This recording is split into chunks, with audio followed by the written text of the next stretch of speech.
Okay, I am presenting the effect of greening on violent crime in Flint.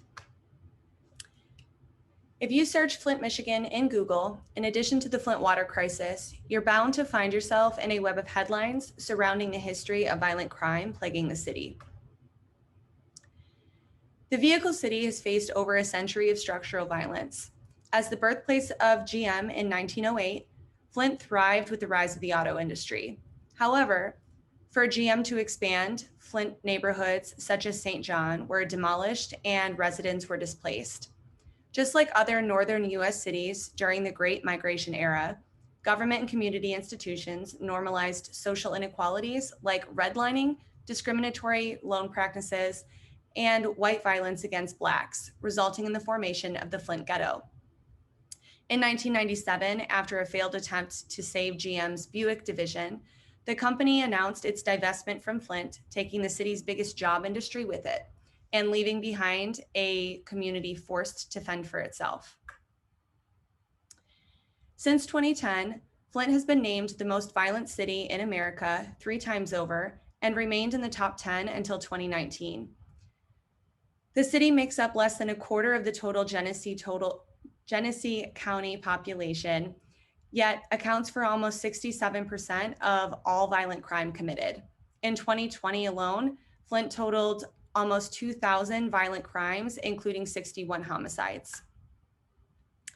With a population of just under 100,000 people, Flint has a poverty rate of about 40,000%, where the average household income is about $27K per year. At just under 53%, Blacks make up the largest ethnic group living in Flint, followed by whites at 38%.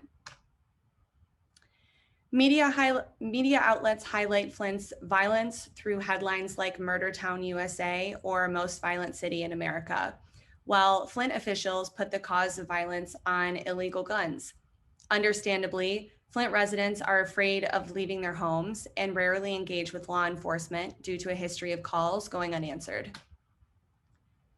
Throughout the years, several interventions have been tried, but the most prominent ones have heavily involved improving law enforcement capabilities throughout the city.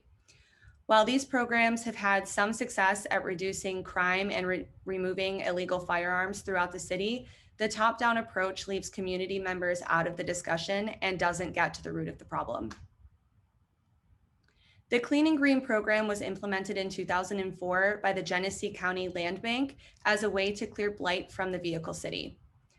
In a 2018 study by the University of Michigan, the program's efforts have reduced assaults and violent crime in Flint by 40%, dropping its place on the list of America's most violent cities by 10%. As of 2019, there are over 62 groups partnered with the program to maintain and beautify vacant properties within the city. These groups have maintained almost 4,000 vacant properties throughout the city, and because of the program's emphasis on active youth engagement, more than half of the 1,200 residents involved in the program were community members under age 18. By engaging younger residents in cleanup efforts, the city has shown that through community engagement with local officials, positive change can happen with fairly little expense. Greening efforts throughout the city of Flint have been a main contributor to reducing violent crime. The program has successfully engaged community members of all backgrounds, and it has even sparked business ideas like the local grocer and its collaboration with urban farmers to end Flint's food deserts. So by engaging the community in blight removal planning and greening efforts, local residents see their involvement as a way of addressing some of their biggest concerns plaguing the city. Most importantly, community engagement in greening efforts throughout Flint have helped residents feel safer in their own community. And then here are my sources. Thank you.